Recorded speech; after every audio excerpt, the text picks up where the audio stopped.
are moments in history where the most important statement in the world isn't the one that threatens the war, it is the one who are desperately trying to prevent it.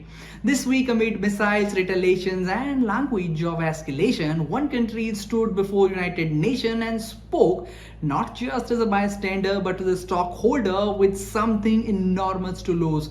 Not United States, neither it is China, it is India, a nation with nearly 10 millions of its citizens living in Gulf, billions of dollars flow through vulnerable sea routes, and economy increasingly tied to the stability of reason on the brink. Well, for decades, Americans viewed India through familiar lenses of outsourcing technology or its rivalry with China. But what if it's a wrong story? What if a country poised to influence the outcome of some of the world's most dangerous crises isn't trying to dominate the international order, but trying to stop it from breaking apart?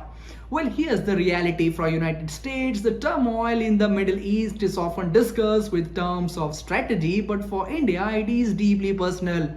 Nearly 10 million workers live across the Gulf region. They are engineers, doctors, nurses, construction workers, professionals, entrepreneurs whose earnings support millions of families back home. While at the same time, 60% of India's crude oil originate from the Gulf.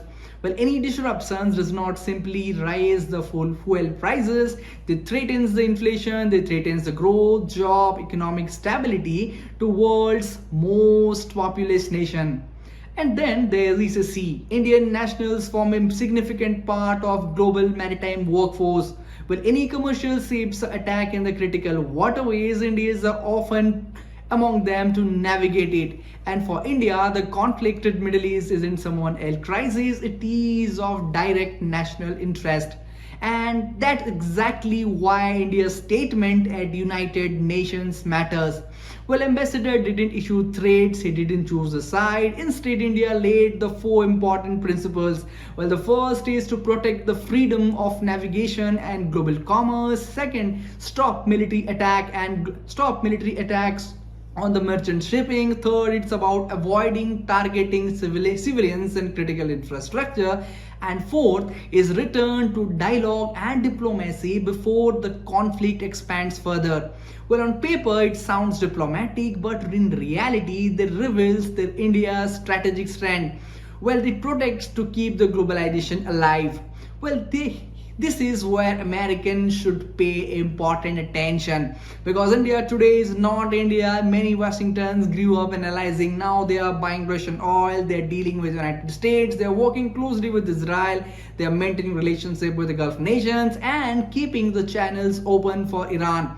Well, very few major power can speak to all the side at once, and India is beautifully doing it. This is the influence of a different kind, not based solely on the aircraft and military bases. It is based on economic weight, human capital, supply chain, energy security, and most importantly, it is about diplomatic access.